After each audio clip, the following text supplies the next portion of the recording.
வீர வணக்கம், வீர வணக்கம். ஈழத் தமிழர் படுகொலையை உலகிற்கு காட்ட தன்னுயிர் தந்த மாவீரன் முத்துக்குமாருக்கு வீர வணக்கம், வீர வணக்கம்.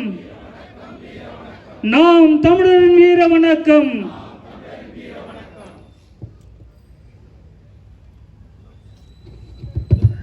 தமிழ் தேசிய இனத்தின் ஒற்றை நம்பிக்கை, தமிழ் தேசிய இனத்தின் இருளகற்ற வந்த பேரொளி எங்கள் தாய்ப்புலி செந்தமிழன் சீமான் உங்களோடு.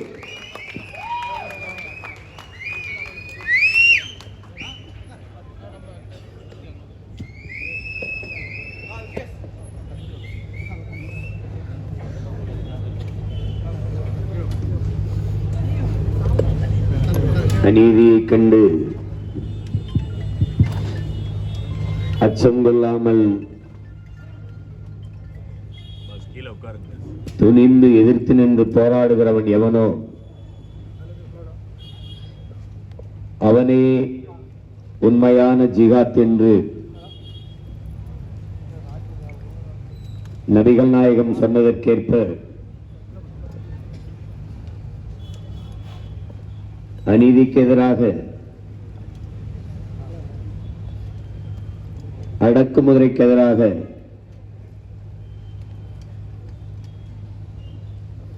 மதவாத சக்திகளுக்கு எதிராக போராடி தன் இன்னுயிரை ஈந்த புனித போராளி எங்கள் அண்ணன் பழனிபாபா அவர்களுக்கும்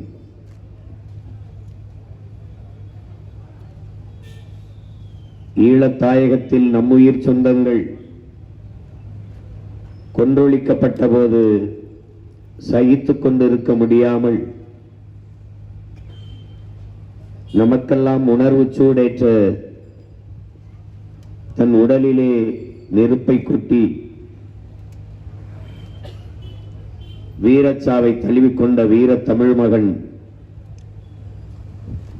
முத்துக்குமார் அவர்களுக்கும் என்னுடைய வீர வணக்கத்தை செலுத்துகிறேன்.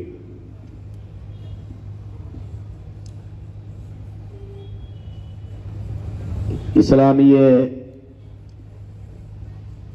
சிறைவாசிகளினுடைய விடுதலையை கோரி நடந்து கொண்டிருக்கிற இந்த உணர்வு எழுச்சியான பொதுக்கூட்டத்திலே கலந்து கொண்டிருக்கிற என் உயிரோடும் உணர்வோடும் கலந்து வாழ்கிற என் அன்பு உறவுகள் அனைவருக்கும் வணக்கம்.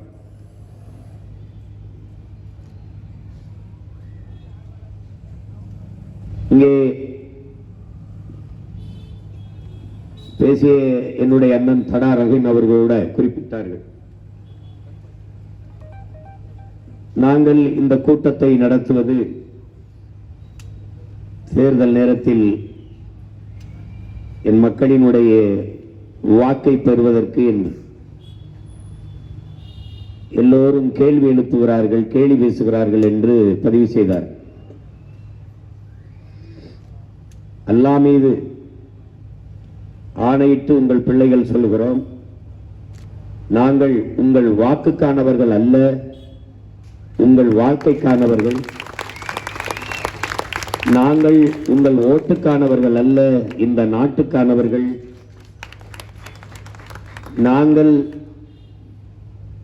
ரம்ஜான் பெருநாளிலே நீங்கள் கொடுக்கிற என் சொந்தங்கள் தருகிற உணவுக்கானவர்கள் அல்ல, உங்கள் உணர்வுக்கானவர்கள், உங்கள் உரிமைக்கானவர்கள், உங்களுக்கு உயிரானவர்கள் என்பதை நீங்கள் உணர்ந்தால் போதும்.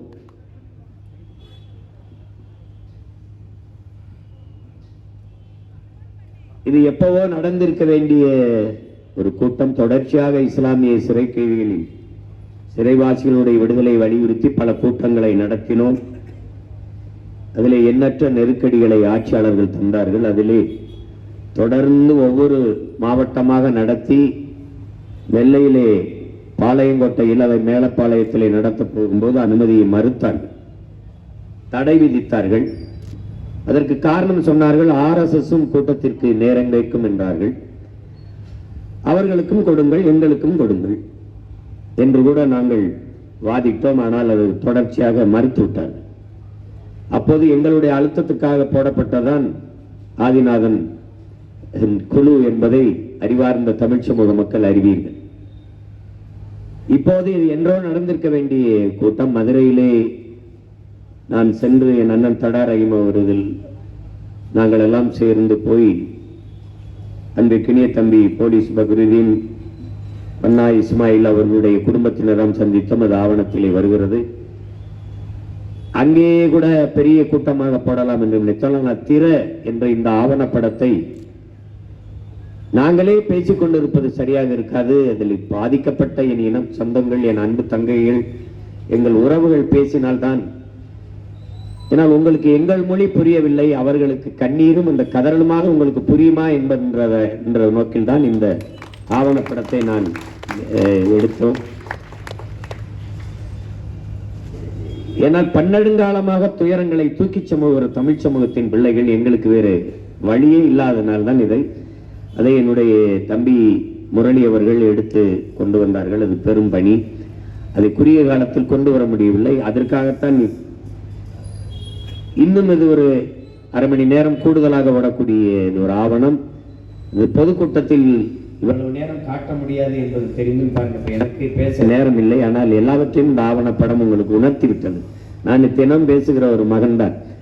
இந்த ஆவணப்படத்தை ஒரு திரையிட்டு காட்டி ஒரு பெரிய வெளியீடாக வைத்து அறிவார்ந்த தமிழ் சமூகத்திற்கு நம் இன சொந்தங்கள் படுகிற துயரத்தை கொண்டு போய் சேர்க்க வேண்டும் என்பது என்னுடைய விருப்பம். ஈழத்தில் என்ன நடந்தது என்பது லட்சக்கணக்கான நம்ம இன மக்கள் செத்து மடிந்த போதும் என்ன நடந்தது என்பதை தெரியாத ஒரு கூட்டமாக இருந்தீர்கள். இப்போது நம்மிடையே ரத்தமும் சதையுமாக நம் இன சொந்தங்கள் படுகிற துயரம், கவலை, கண்ணீர் எதுவும் அறியாமல் இன்றும் நகர்ந்து போய்கொண்டுதான் இருக்கிறோம். ஆனால் என் அன்பு சொந்தங்களை ஒன்றை மட்டும் உறுதியாக சொல்கிறேன், இதையெல்லாம் செய்வது நீங்கள் என்னோடு நிற்பீர்கள் என்பதற்காக அல்ல, நாங்கள் உங்களோடு நிற்கிறோம் என்பதை சொல்வதற்காகத்தான் இந்த கூட்டம். நீங்கள் வாக்கை போடுங்கள், போடாது போங்கள், அதை பற்றி எனக்கு கவலை இல்லை. ஆனால் என் பிறவி கடமையை நான் செய்கிறேன், நாங்கள் செய்கிறோம். எனக்கு முன்பு செய்தார்களா? செய்தார்கள், எண்ணற்ற பேர் செய்தார்கள். அதில் ஒருவன் தான் எங்களை போன்ற பிள்ளைகளால் போற்றப்படுகிற புனித போராளி எங்கள் உயிர் அண்ணன் பழனி பாபா. இஸ்லாத்தை ஏற்றுக்கொண்டிருக்கிற என் உயிர் சொந்தங்களுக்கு அவனை போல ஒரு தலைவன் இனி பிறக்கப் போவதும் இல்லை, பிறந்ததும் இல்லை. இந்த சமூகத்திற்காக தொண்டாற்றுவதற்காகவே திருமணம் செய்து கொள்ளாது, தன்னுடைய சொத்துக்களை எல்லாம் 3000-4000 ஏக்கர் தோட்டம், எல்லா சொத்துக்களையும் எல்லா வருவாயும் தன் சமூக மக்களுக்காக செலவிட்டவன். இன்றைக்கு உசிலம்பட்டியிலே என் தாத்தா முத்துராமலிங்க தேவர் பேரிலே ஒரு கல்லூரி இருக்கிறது என்றால் அதற்கு அடிகோலிட்டவன் அவன். 22 வயதிலே சொந்த சொத்தை வித்துக் கொண்டு வந்து 5 லட்சம் முன்பணம் கொடுத்து தொடங்கினான் என் தாத்தா மூக்கைய தேவர் கையாலே. அவருக்கு பழனி பாபா என்று பெயர் வைத்தவன் எங்கள் தாத்தா மூக்கைய தேவர். பாபா பாபா என்று அழைத்து பழனியிலே பிறந்ததால் பழனி பாபா என்று செல்லமாக அழைத்தது அவர்தான். அதுதான் இன்று தமிழ் கூறும் நல்லுலக என் சொந்தங்களால் எல்லோராலும் அன்பாக அழைக்கப்படுவது அந்த பெயர் தான். அப்படிப்பட்ட ஒரு மனிதன், இன்னொரு மகன் இந்த தமிழ் சமூகத்துக்கு இனி கிடைக்க போறது இல்லை. மதவாதத்திற்கு எதிராக நாங்கள் என்று பேசிக் கொண்டிருக்கிற இந்த ஆட்சியாளர்கள் அந்த மதவாதத்திற்கு எதிராக போராடி அதே மதவாத சக்திகளால் கொல்லப்பட்ட ஒரு புனிதனுக்கு ஒரு வணக்கம் செலுத்தியதில்லை இதுவரை. ஆனாலும் என் மக்கள் அவரே எங்களுக்கு கற்பித்திருக்கிறார். பாவம் இந்த மக்கள். எவனாவது ஒருவன் வந்து அன்பாக 2 வார்த்தை பேசிவிட்டான் அவனையே தலைவன் என்று நம்பிக்கொண்டு பின் சென்று விடுவார்கள் என்று அவரே சொல்லி இருக்கிறார். அதனால் என் மக்களுக்கு நாங்கள் செய்ய வேண்டிய கடமையை சரியாக செய்கிறோம். ஏனென்றால் ஓசோ சொல்கிறான், ஒவ்வொரு நாளையும் நீ அறுவடைக்கான நாளாக கருதாதே, விதைப்பதற்காக நாளாக கருது என்று. நாங்கள் விதைத்துக் கொண்டே செல்கிறோம். என்றாவது ஒரு நாள் நாங்கள் அறுவடை செய்வோம். இல்லை என்றால் எங்கள் தலைமுறை, அடுத்த தலைமுறை அறுவடை செய்யும்.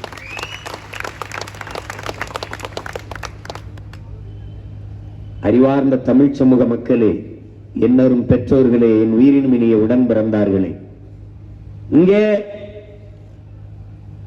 தமிழர்கள் என்றாலே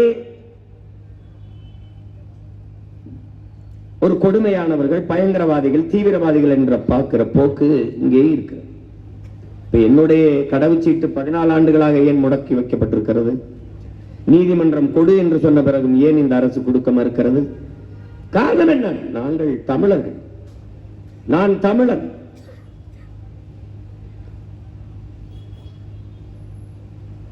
ஈழத் தாயகத்தில் நம் மக்கள் எதற்காக கொல்லப்பட்டார்கள்? இந்த மொழியை பேசியதால். பிஞ்சு குழந்தைகள் கரிக்கட்டாக விழுந்தார்களே, நாம் என்ன மொழி பேசுவோம் என்று தெரியாத பிறந்த குழந்தைகள் எல்லாம் செத்து மடிந்தார்களே. காரணம் என்ன? இந்த இனத்தில் பிறந்ததால். அதனாலேயே இங்கு இஸ்லாத்தை, இஸ்லாமிய மார்க்கத்தை ஏற்றுக்கொண்டதாலேயே என் மக்கள் இந்த மண்ணிலே அளப்பரிய துன்பத்தையும் துயரத்தையும் தூக்கி சுமக்கிறார்கள். தாங்க முடியாத கொடுமைகளை அனுபவிக்கிறார்கள். இன்னொரு நிலையத்திலே தமிழன் என்றால் ஒரு சோதனை, இஸ்லாமியன் என்றால் ஒரு சோதனை.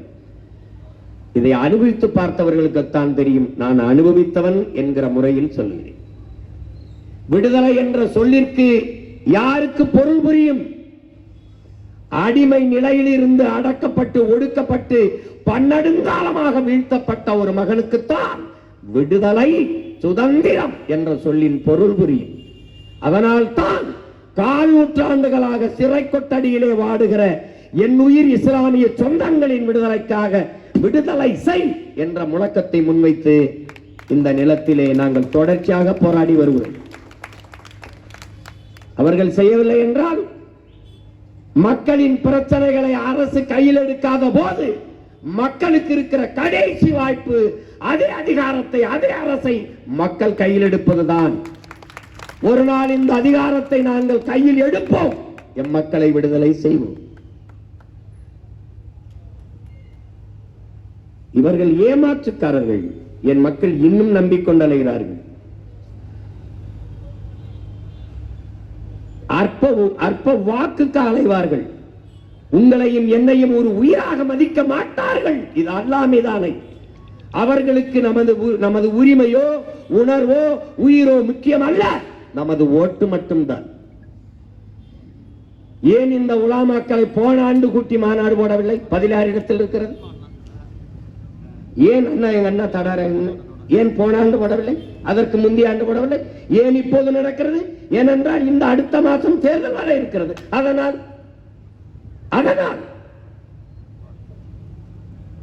போன ஆண்டு பொங்கலுக்கு ஏன் 1000 ரூபாய் கொடுக்கவில்லை? இப்போது 3000 ஏன் கொடுக்கிறார்கள்? அடுத்த மாதம் தேர்தல். போன ஆண்டு படிக்கிற மாணவர்களுக்கு எதற்காக மடிக்கணி கொடுக்கவில்லை? இந்த ஆண்டு ஏன் அடுத்த மாதம் தேர்தல்? இவர்கள் கட்சி அரசியல், தேர்தல் அரசியல் செய்வார்கள். உங்கள் பிள்ளைகள் நாங்கள் மட்டும்தான் மக்களுக்கான அரசியல், மக்கள் அரசியல் செய்வோம்.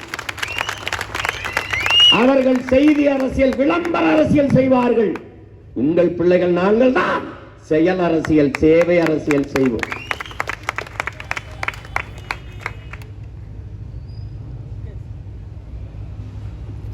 எல்லா துன்ப துயரங்களில் இருந்து நாம் விடுபட முடியும். அதற்கான வலிமை நம்மிடத்தில் இருக்கிறது. ஆனால் அறிவார்ந்த என் தமிழ் சமூக மக்கள், என்னிலும் இளைய என் தம்பி தங்கைகள் புரிந்து கொள்ள வேண்டும். உண்மையிலேயே இவர்கள் சொல்வது போல நாம் சிறுபான்மையினரா? சிறுபான்மையினர் என்றால் எப்படி, எதை வைத்து சிறுபான்மை? உலகெங்கிலும் வரலாற்றிலே என் உடன் பிறந்தார்களே, உலகெங்கிலும் வரலாற்றிலே ஒவ்வொரு இனத்தையும் மொழி, இன அடிப்படையில் தான் பகுக்கிறார்கள், வகுக்கிறார்கள். அப்படித்தான் எந்த நாட்டிலும், எந்த இன வரலாற்றிலும் மதத்தின் அடிப்படையில் மனிதர்களை பகுத்து வகுத்து பார்த்தது இல்லை. ஐரோப்பிய நாடு முழுதும் கிறிஸ்தவர்கள் தான். பிறகு எதற்காக அத்தனை நாடுகள்? எதற்கு பிரான்ஸ்? எதற்கு சுவிஸ்? எதற்கு டென்மார்க்? எதற்கு ஜெர்மனி? எதற்கு நார்வே? ஏன்? மொழி வழியே தேசிய இனங்கள், நிலங்கள். I am Christian கிடையாது, I am French. I am British கிடையாது, I am English. மொழி வழிதான் தேசிய இனங்கள், நிலங்கள். இங்கிலாந்திலே இருந்தவன் தானே அயர்லாந்துக்காரன். எதற்காக? ரெண்டு பேரும் கிறிஸ்தவன் தான். எதற்காக பிரிந்தான்?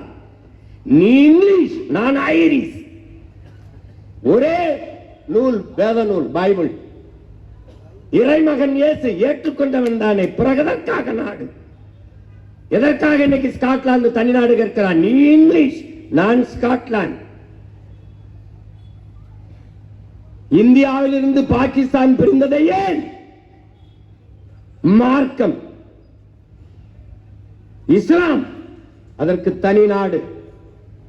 அதுவும் கூட முகமது அலி ஜின்னா கேட்டிருக்க மாட்டார்.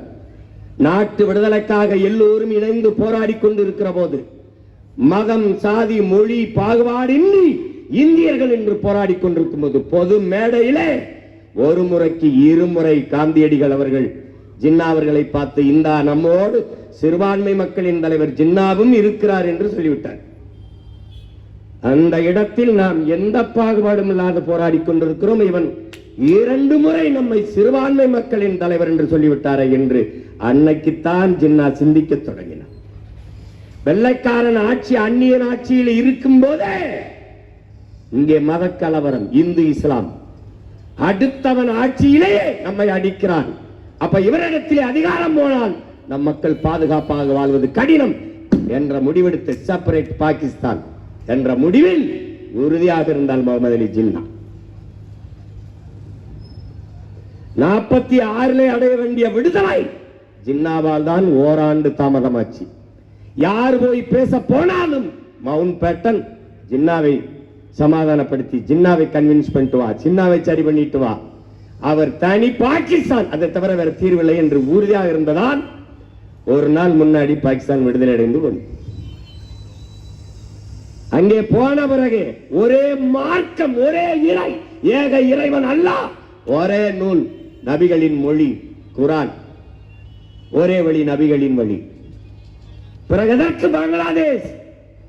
ஜின்னா சொல்கிறார் உருது ஆட்சி மொழி என்றார். டாக்கா பல்கலைக்கழகத்திலே படித்துக் கொண்டிருந்த மாணவர்கள், முஜிபுர் ரஹ்மானும் அவருடைய நண்பர்களும் என் தாய்மொழி வங்க மொழி என்னானது என்றார். கலவரம். ஒரே மார்க்கம், ஒரே இறை, ஒரே வழி, நபிகளின் மொழி வழி. ஆனால் நீ உருது, நான் வங்காளி. இதாண்டா இதாண்டா. நான் இஸ்லாத்தை ஏற்றிருக்கிறேன். அவன் அரேபியன், அவன் உருது, அவன் வங்காளி, அவன் மலையாளி, அவன் தெலுங்கன், அவன் குஜராத்தி, அவன் பீகாரி, நான் தமிழன். கோட்பாடு உலகெங்கிலும், எனக்கும் உனக்கும் இல்ல, உலகெங்கிலும் வரலாற்றின் வழி இதுதான். இந்தியா இத்தனை மாநிலங்கள் பிரிக்கப்பட்டிருக்கிறது, 29 மாநிலம். எந்த மாநிலம் சாதிக்காக, மதத்துக்காக பிரிக்கப்பட்டதின் உடன் பிறந்தார்களே? மொழி வழியே தேசிய இனங்கள், நிலங்கள். நாங்கள் தமிழர்கள், தமிழ்நாடு. அவர்கள் மலையாளிகள், கேரளா. அவர்கள் தெலுங்கர்கள், ஆந்திரா. அவன் மகாராஷ்டிரா, மராட்டியம், மகாராஷ்டிரா. அறிவு சமூகமே இந்துதானே. குஜராத்தில் இருப்பவனும், மராட்டியத்தில் இருப்பவனும், மகாராஷ்டிராவில் இருப்பவனும் இந்துதானே. அப்ப ஒரே மாநிலமாக இருக்கும் போது எதற்காக குஜராத்தை தனி மாநிலமாக கேட்டான்? பதிலாற்ற இருக்கு, யார்கிட்ட இருக்கு? ஒரே மாநிலமாக இருந்தது மகாராஷ்டிரமும் குஜராத்தும். எதற்காக பிரிந்தது? நீ மராட்டியன், நான் குஜராத்தி. எங்க இருக்குது மதம்? பங்களாதேஷ், கிழக்கு பாகிஸ்தான், அங்க உருது வங்காள பிரச்சனை. போராடுகிறவன் கிழக்கு பாகிஸ்தான்ல இருந்து போராடுபவன் யார்? வங்காளி. போராடுகிறவன் மார்க்கம் எது? இஸ்லாம். அன்னைக்கு மேற்கு வங்கம், அதே வங்க மொழியை தாய்மொழியாக கொண்டவன் ஒரு மாநிலம். அந்த மாநிலத்தின் முதலமைச்சர் யார்? காங்கிரஸ் கட்சியின் முதலமைச்சர் சித்தார்த்த சங்கர்ங்கிற முதலமைச்சர். அன்னைக்கு பிரதமர் யார்? இந்திரா காந்தி. அங்கே போராடி கலவரத்தில் சிக்கி சாபவன் யார்? இஸ்லாமியன். இங்கே ஆட்சியில் இருப்பவன் யார்? இந்து. மேற்கு வங்கத்திலே சித்தார்த்த சங்கரே சொன்னதென்ன? எழுந்து சொன்னார், கிழக்கு பாகிஸ்தானில் என் இன மக்களை பாகிஸ்தானியர்கள் கொள்கிறார்கள். நீங்கள் ராணுவத்தை அனுப்பி, டியர் மேடம் இந்திரா காந்தி, நீங்கள் ராணுவத்தை அனுப்பி காப்பாற்றவில்லை என்றால் என் காவல்துறை அனுப்பி நான் காப்பாற்றுவேன் என்ற அழைப்பு அந்த அறைகோல் விடுத்த பிறகு அம்மையார் இந்திரா காந்தி ராணுவத்தை அனுப்பி சண்டையிட்டு கிழக்கு பாகிஸ்தானை பிரித்து அவர்கள் தாய் மொழியிலேயே பங்களாதேசம் என்று நாடை கட்டினார். அப்ப இங்க இருந்து என்ன பார்க்கிறான்? அவன் இஸ்லாம், நாம் இந்து, செத்தால் நமக்கன் என்று நினைக்கவில்லை, அடிபட்டவன் என் இனத்தான் என்று எண்ணினான். அப்படித்தான் சிறையில் இருப்பவன் சீமான் இனத்தான், அதனால இங்க நிற்கிறான்.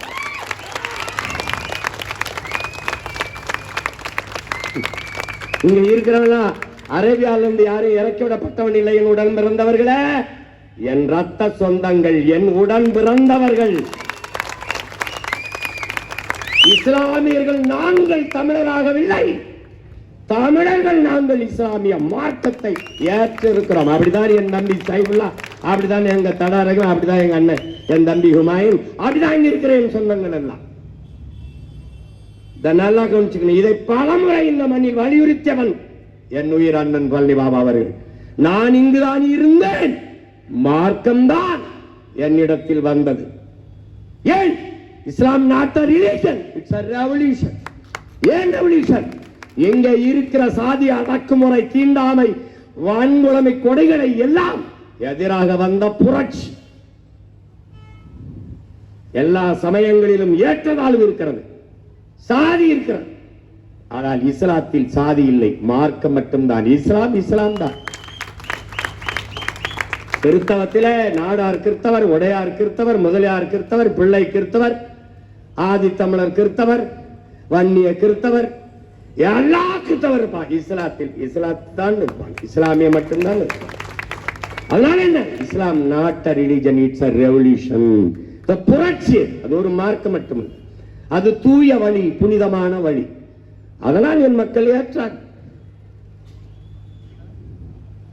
இந்த வேற்று கிரகத்திலிருந்து இறக்கி விடப்பட்டவர்கள் அல்ல, என் இன சொந்தங்கள். என்னடா சிறுபான்மை பெரும்பான்மை? சிறுபான்மை மக்களின் பாதுகாவலர் யார்? ஆக சிறுபான்மை, ஆக சிறுபான்மை.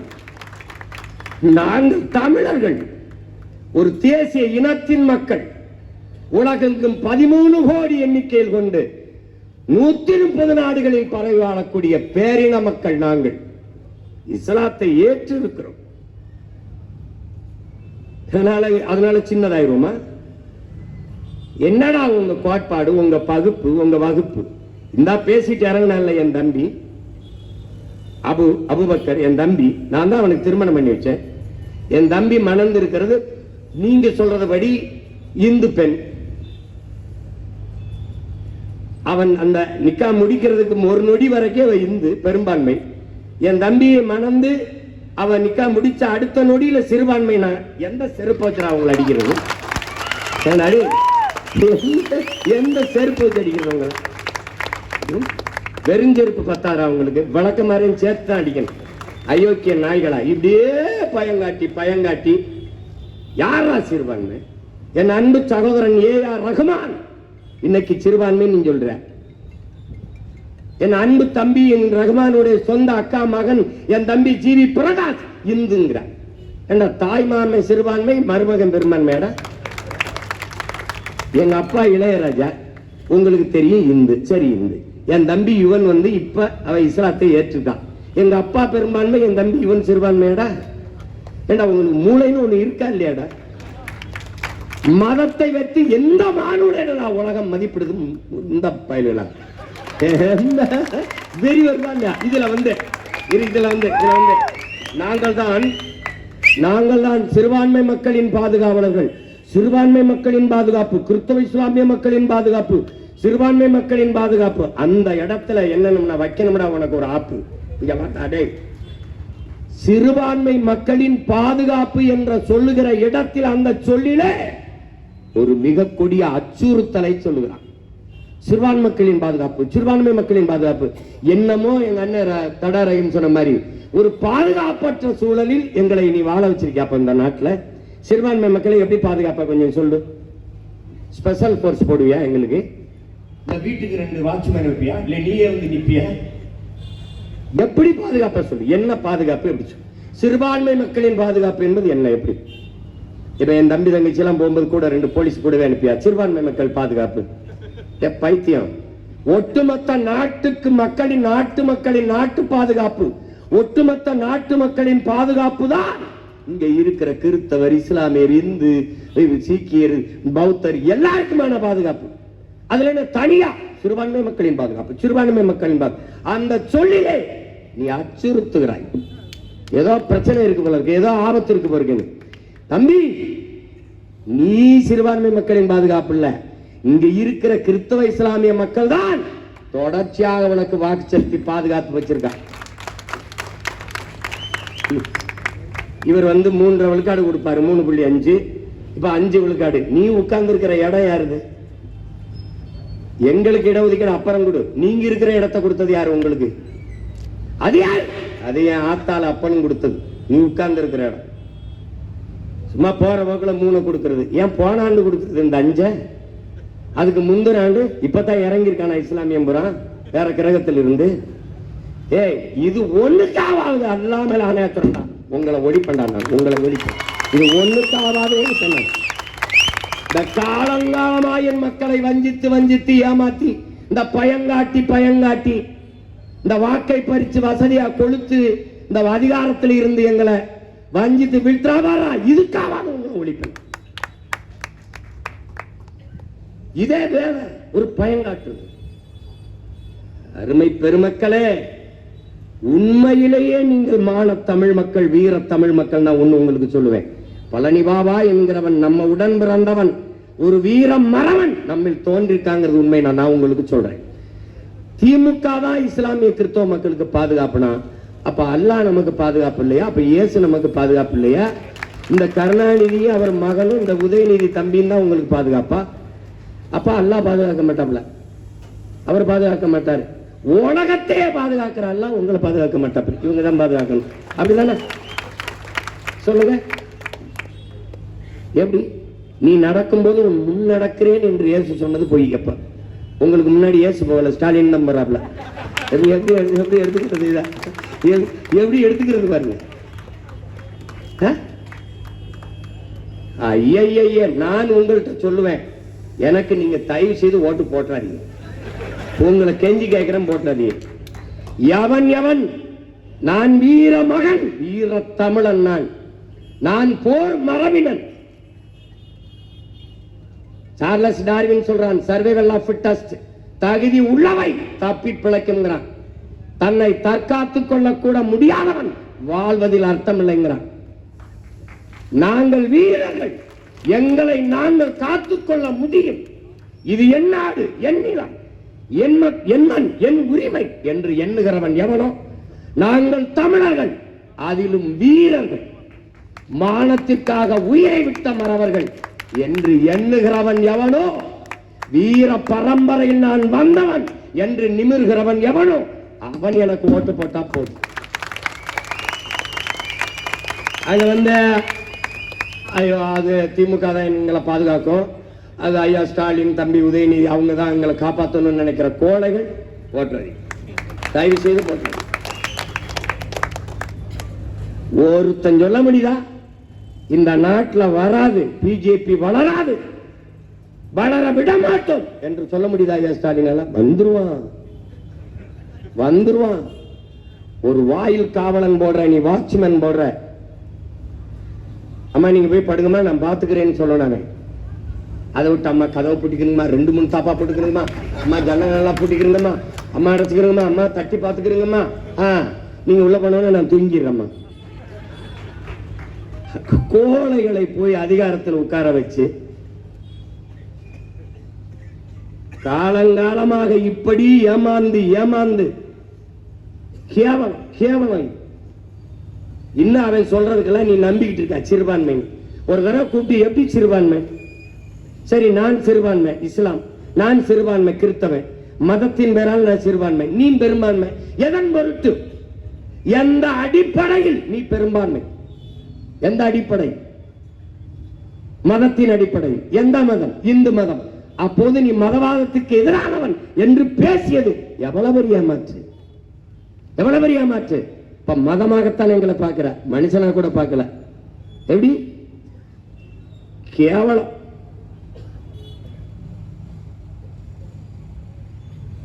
என்ன செய்யறதுன்னு எங்களுக்குன்னு தெரியல. உங்க மகன் அதிகாரத்தில் இருந்தா எங்க அண்ணன் சொல்றாரு, தடா ரஹீம் தம்பி சீமானா இருந்தா நான் அண்ணே பதில் சொல்லிட்டு போங்கன்னு. அந்த நிலைக்கு நான் வச்சாதானே நீங்க இந்த கேள்வி கேட்க போறீங்க. ஒரு வெரி ஃபைன் மார்னிங், ஒரு அதிகாலையில கதவை தர எல்லாம் வெளியில வா, எவன் கத்துறானோ எவன் போராடும் அனுமதி கூட ஓரமா இருந்து போராடிட்டு போ. ஏன் விட்டா, எதுக்கு விட்டாங்க? கால் நூற்றாண்டாக சிறையில் வாடுகிறார்கள். என்னுடைய தம்பி பகுருதி அவன் அபுதாகிரு சிறுநீரக இரண்டும் மனதாகி போச்சு. நான் போய் மருத்துவமனையில பார்க்கும்போது என்கிட்ட சொல்றான் பாருங்க, அவனுக்கு பேச்சு வரல. அப்ப கிட்ட போய் நான் கேட்கிறேன், அவன் மருத்துவமனையில இறந்துட்டாங்க. அந்த உயிர் இரண்டு சிறுநீரகம் இயங்கல, உடல் சுத்தமா நலிவிட்டு போச்சு, மரணத்தை நெருங்கிட்டான். அப்பவாவது அவனை விடுதலை செஞ்சு வீட்டுல போய் அவன் உயிர் போறதுக்கு அனுமதிக்கல. அவன் மவுத்து அங்க நடக்கல. இந்த கோரை உள்ளம் கொண்டவன் நல்லது செய்வான்னு நம்பிக்கிட்டு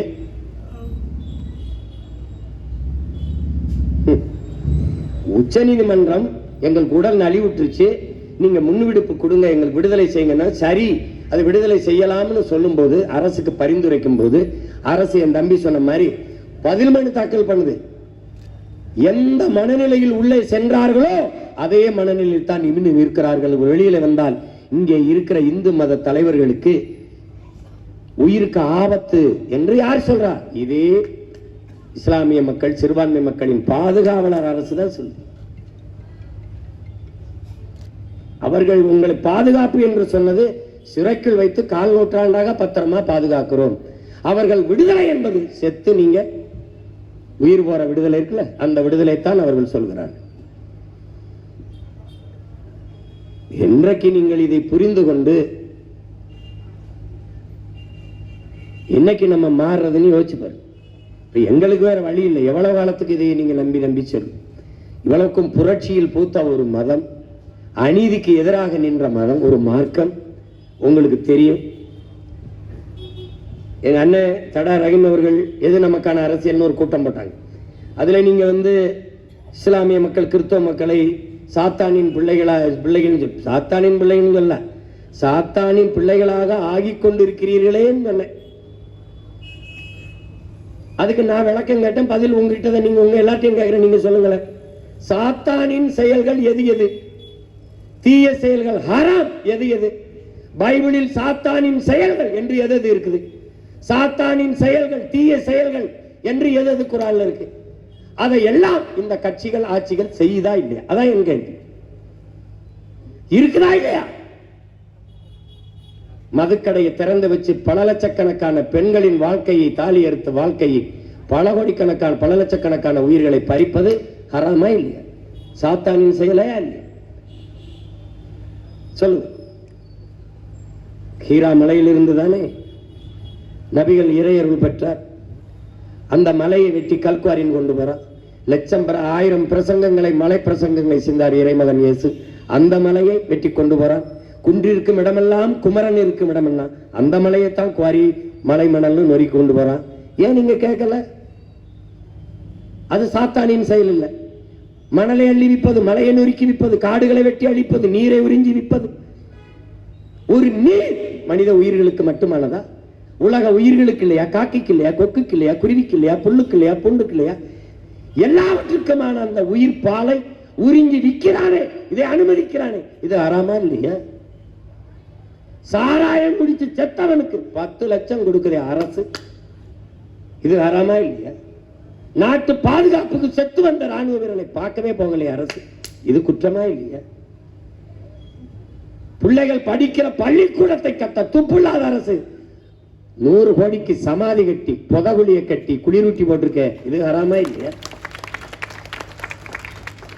என் மக்கள் ஆக்கிரமித்தா விட்டார்கள் என்று புதுக்கோட்டையில அறந்தாங்கிலே வீட்டை இடிக்குதே, 500 வீட்டை. அதிராம்பட்டணத்தில் இடிக்குதே. அப்ப உலக புகழ்பெற்ற 2வது கடற்கரையை ஆக்கிரமிச்சு சமாதி கட்டியிருக்கே, இது கடற்கரை ஆக்கிரமிப்பு இல்லையா? அதை அவன் இடிப்பான், இவன் இடிப்பான், வருவான் இடிப்பான். இது ஆக்கிரமிப்பு இல்லையா? இது ஹராம் இல்லையா?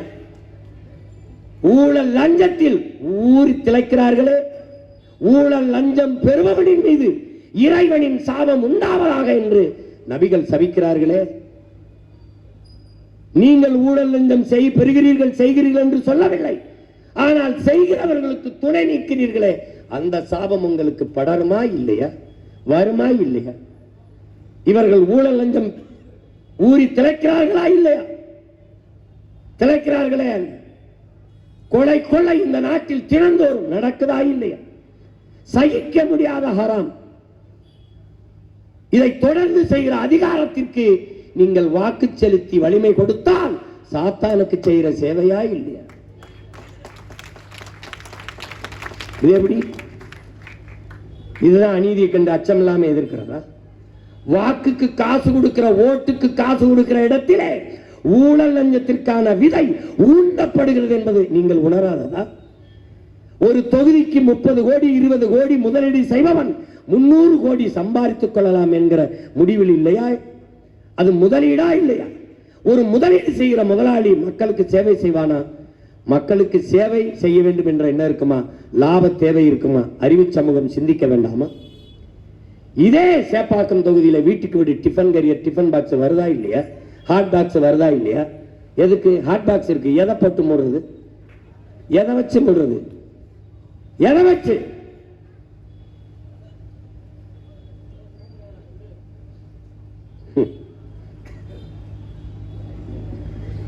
அறிவார்ந்த தமிழ் சமூகம், உலகத்திற்கு அறிவை கடன் கொடுத்த ஒரு இனத்தின் மக்கள் நாம். அடிமையாக வாழ்வதை விட சுதந்திரமாக சாவது மேலானது என்று போராடி செத்த இனத்தின் மக்கள் நாம். எதுக்கு நீங்க கை கட்டணும்? என்ன நடந்துரும்? என்னமோ ஊரா நாட்டில் போய் வாழ்றீங்களா? இது நம் நாடு, நம் நிலம், நமது அதிகாரம், நமது உரிமை. இதில் இவர்கள் என்ன நம்மளை பாதுகாக்கிறது? என்ன பாதுகா? என்ன வந்துடும்? திமுக ஓட்டு போடல என்ன வந்துடும்? சரி, பிஜேபி பாராளுமன்றத்தில் பிஜேபி வரும், நீங்க எனக்கு போடல. சரி, நான் கேட்கிறேன், நான் பிஜேபியின் பி டீம். நாங்கள் இந்துக்கள் அல்ல.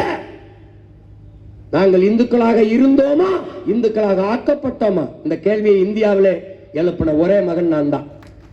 வரலாற்றின் வழி நின்று கேட்கிறேன், நாங்கள் இந்துக்களாக இருந்தோமா இல்ல இந்துக்களாக ஆக்கப்பட்டோமா? முதலாக இந்த நாட்டு மக்களை மதமாற்றம் செய்தவன் சர் வில்லியம் ஜோன்ஸ்.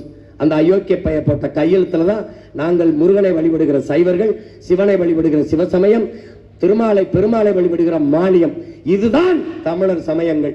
எங்களை அவன் சட்டப்படி இந்துனா ஆக்கினான். அவன் சீக்கியன், அவன் குருநானக் வழியில் நிற்கிற சீக்கியன், அவன் புத்தனை வழிபடுகிற பௌத்தன், அவன் சமணன். எல்லாரையும் சேர்த்தவன் எவன் பார்சியிலேயோ, அவன் ஆங்கில இந்தியன்லையோ, அவன் கிறிஸ்தவன்லையோ, இஸ்லாமிலையோ, அவனெல்லாம் இந்துன்னு போட்டான். அந்த கையெழுத்துல நாங்க இந்து ஆனோம், ஆக்கப்பட்டோம். நான் பிஜேபியின் பி டீம். 6 விழுக்காடு விழுக்காடு ஓட்டு வச்சிருக்கவனுக்கு எவ்வளவு பேரம் பேசுறேன்? 8.5 விழுக்காடு ஓட்டு வச்சிருக்கேன், எவ்வளவு பேசியிருப்பேன்? பல 100 கோடி தெருக்கோடியில் கூட நிக்கிற உன் கோடி வேணாம். இந்த தெருவில் நிக்கிற நான் பிஜேபி பி டீம். எங்க கட்சியில் 90 விழுக்காடு இந்துக்கள் தான் என்று சொல்ற ஐயா ஸ்டாலின், அவருக்கு பேர் என்ன? அவருக்கு பேர் என்ன? 90 விழுக்காடு இந்துக்கள் தான் என்று எத்தனை முறை பதிவு செஞ்சிருக்கிறார்? அவருக்கு பேர் என்ன? நான் ஏன் பி டீம்? திமுக பிஜேபியின் ஏ டீம், அதனால நான் பி டீம்.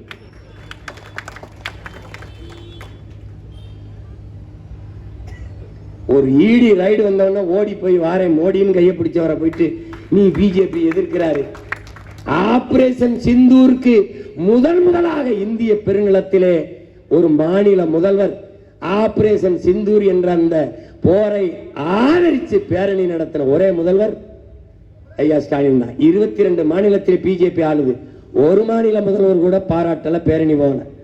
இவருக்கு பிறகுதான் டெல்லி முதலமைச்சரே பேரணி போனார், அணிவகுப்பு நடத்தினார்.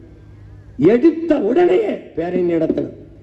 ரஷ்யாவில் போய் எங்கள் நாட்டின் பாதுகாப்புக்கு இதை விட வேற வழி இல்லை, ஆபரேஷன் சிந்தூரை தவிர என்று பேசியவர் அம்மையார் கனிமொழி, அனுப்பியவர் ஐயா மோடி. ஒரே ஒரு மகன் தான் கேட்டேன். இந்த பகல்காம் இடத்துல தாக்குதல் எப்படி நடந்தது? நாங்கள் விண்ணூர்திக்கு பயணிக்கும் போது ஆதார் அட்டை கேட்கிற, அடையாள அட்டை கேட்கிற, பிடி காட்டு, பிரிம்பி காட்டு, சுவ கழட்டு, பெல்ட்டை கழட்டு எல்லாம் பார்க்கிற. அப்ப அந்த 200 கிலோமீட்டர் வந்திருக்கான்ல ஊடுருவி, எல்லையில நுழைஞ்சு, பார்டர்ல நுழைஞ்சு ஆயுதத்தோட வந்திருக்கான்ல, அவன்கிட்ட நீ ஆதார் கேட்கல? பயணம் செய்ய போற எங்களை படாத பாடுபடுத்துற நீ சொல்ற பயங்கரவாதிங்கிற அவரை எப்படி 200 கிலோமீட்டர் உள்ள விட்டது உனக்கு தெரியாம வந்துட்டானா? தாக்குதல் ஒரு சுற்றுலா தலத்தில் பாதுகாப்பு இல்லாமல் எப்படி வச்ச? எங்க ராணுவம்? காஷ்மீர் உனக்கு தெரியும், உணர்வு பூர்வமான பகுதி, சென்சிட்டிவ் ஒரு ஸ்டேட். அங்கேயும் ராணுவம் இல்ல, அங்கேயும் போலீஸ் இல்ல. சரி, வந்து சுட்டான், தம்முன்னு சத்தம் கேட்டவனை ஏன் காவல்துறை வந்து குவியல, ராணுவம் வந்து குவியல? நான் கேட்டுக்கிட்டே இருக்கேன் பாருங்க, ஏதாவது பதில் இருக்கா? இருக்காது. சுட்டு அவன் காணொலி எடுத்து பேசி எல்லாம் தப்பிச்சு வெளியேற வரை ஒரு போலீஸ் கூட அங்க வரலையா? ஏன்? உனக்கு தெரியாம எதுவும் நடக்கல. இப்ப நடந்துருச்சு. அதற்கு பிறகு 10 நாள் கழிச்சு ஆபரேஷன் சிந்தூர்னு போறதுக்கு காரணம் என்ன? ஏன் அடுத்த நாளே அறிவிக்கல? ஏன் அடுத்த அரை மணி நேரத்தில் அறிவிக்கல? தப்பிச்சு போகும்போது ஏன் தடுத்தவனை பிடிக்கல, சுட்டு கொல்லல? ஏன் கொல்லல? ஆபரேஷன் சிந்தூர்னு 10 நாள் கழிச்சு அப்பாவி மக்கள் மீது போர் தொடுத்து பச்சிலம் குழந்தைகள் பெண்களை எல்லாம் கொண்டு குவிச்சு இந்த தாக்குதலுக்கு அவனுக்கு ஏதாவது செத்தவனுக்கு ஏதாவது சம்பந்தம் இருக்கா? தாக்குதலில் ஈடுபட்டவனா செத்துருக்கானா, கொல்லப்பட்டிருக்கானா? இல்லை. இந்த போரைத்தான் ஆதரிச்சது உங்க திமுக அரசு. அப்ப சிந்து நதியை தடுக்கிறேன் என்று சொன்ன போது இந்திய பெருநிலத்திலே ஒரே ஒரு மகன் மட்டும்தான் எதிர்த்து பேசினேன். இந்த மகன் மட்டும்தான் பேசினேன். நதி என்பது மனிதர்களுக்கு மட்டுமானதல்ல, அது உலக உயிர்களின் உடைமை. அது உலக உயிர்களின் பாய். என் தாயின் மார்பிலிருந்து எனக்கு பால், எனக்கு மட்டும். பூமி தாயின் மலை மார்பில் விருந்துகிற பால், அருவி பால், அது உலக உயிர்களுக்கு. அதை தடுக்க உலகத்தில் எந்த கொம்பனுக்கும் உரிமை கிடையாது. அதையும் தடுக்கிற. இந்த தாக்குதலை சம்பந்தப்படாத பல லட்சக்கணக்கான விவசாயிகள் இருக்காங்க, பல லட்சக்கணக்கான மக்கள் இருக்காங்க, பலாயிரக்கணக்கான உயிரினங்களுக்கு, ஆடு மாடு மானு குயில் மயில் எல்லாம், அவற்றுக்கான நீர், அதை யார் தடுக்கிற உரிமை உனக்கு கொடுத்தது? ஒருத்தனும் கேட்கல, நான் மட்டும்தான் கேட்டேன். அப்படியானால் ஒன்று செய், தண்ணீரை விட்டுவிடு. தண்ணீர் குடிக்காமல் ஒரு வாரம் இருக்கலாம். பாகிஸ்தானுக்குள்ள போற காற்றை மறைச்சிரு. ஏன்னா சுவாசிக்காம இருக்க முடியாது. இந்தியாவிலிருந்து காத்து வராதா அப்படின்னு வேணா தடு அப்படின்னு. நீங்க திருப்பி மறுபடியும் திமுகவுக்கே போடுங்க. எங்களை தூக்கி சுடுகாட்டில் போடுங்க, போட்டு விட்டுருங்க. பெத்த பிள்ளைகளை தெருவில் நின்று கத்த விட்டு மறுபடியும் நீங்க போய் இன்னுமா உங்களுக்கு எது சரி தவறுன்னு தெரியல. என்னைக்கு நீங்க மாற போறீங்க சொல்லு? என்னைக்கு? எந்த இடத்துக்கு மாற போறீங்க? எந்த இடத்துல மாற போறீங்க? இவர்கள் இன்றும் நான் சொல்லுவேன், நேரம் ஆகி போச்சு, அதனால நிறைய பேச முடியாது. மீதெல்லாம் இந்த ஆவணப்படத்தை ஒரு நாள் வெளியிட்டு மிச்சத்தை எல்லாம் வச்சு அங்க நான் பேசிடுவேன். ஆனா ஒண்ணு மட்டும் நான் உறுதி சொல்றேன், நீங்கள் எங்களுக்கு வாக்கு தந்தாலும் தரவில்லை என்றாலும் நாங்கள் உறுதியாக ஒரு நாள் வெல்லுவோம். அன்னைக்கு நான் இந்த பாருங்க, நான் ஒரு சத்தியம் தருகிறேன், ஒரு சத்தியம் தருகிறேன். அன்னைக்கு வந்து இங்கே கண்ணீர் சிந்தி என் தங்கைகள், என் தங்கை முபின், என் தங்கையின் மட்டுமல்ல, இங்கே கண்ணீர் சிந்திய எல்லா என் தங்கையினுடைய கண்ணீரையும் இந்த அண்ணன் துடைப்பேன் என்கிற உறுதியை நான் தருகிறேன். எந்த மக்களின் பிரச்சனைக்கு நாங்கள் நிற்கவில்லை என்று சொல்லுங்கள். இஸ்லாமிய சொந்தங்களுக்கான பிரச்சனைக்கு நிற்கிறோம், அதிலே அவர்கள் வாக்கு. ஆசிரியர் பெருமக்களுக்கு, மருத்துவர்களுக்கு, செவிலியர்களுக்கு, வேளாண்குடி மக்களுக்கு, மீனவர்களுக்கு, துப்புரவு தொழிலாளர்களுக்கு, போக்குவரத்து தொழிலாளர்களின் பழைய ஓய்வூதியத்திற்கு யாருக்காக நிற்கவில்லை? எல்லாருக்காகவும் நிற்கிறோம். நீங்கள் தான் ஒரே ஒரு முறை கூட இந்த பிள்ளைகளுக்காக நிற்கவில்லை என்பதுதான் வரலாற்றில் பெரும் துயரம். எனவே என் அரும் சொந்தங்களே, என் உயிருக்கினியே, என் உடன் பிறந்தார்களே, வருகிற தேர்தலை நாம் ஒரு மாறுதலாக பார்ப்போம், மாற்றத்திற்கான ஒரு தேர்தலாக பார்ப்போம். வருகிற 21ஆம் தேதி பிப்ரவரியில் திருச்சியிலே ஒரு மாநாடு. இது மாற்றத்தை விரும்பும் மக்களின் மாநாடு என்று, அது நம் இனத்தின் திருவிழா. எல்லோரும் கூடுவோம். தமிழ் பேரின பெருவிழா வென்று வாகை சூடுவோம். நாம் நமக்கான அதிகாரத்தை நாம் நிறுவுவோம். அதிகாரம் மிக வலிமையானது என்கிறார் புரட்சியாளர் அண்ணல் அம்பேத்கர். அதை அடைந்து விட்டால் அனைத்தும் எளிமையானது என்கிறோம் உங்கள் பிள்ளைகள். அந்த அதிகாரத்தை கொண்டு நம் துயர துன்பங்களை துடைத்து எறிவோம். கவலை கொள்ளாதீர்கள். எல்லா சுமைகளையும் எல்லா பாரங்களையும் அல்லாஹ்விடத்தில் ஒப்படைப்போம். ஏக இறைவன் அல்லாஹ் நமக்கு அருள் தருவான். ஆமீன். நன்றி, வணக்கம்.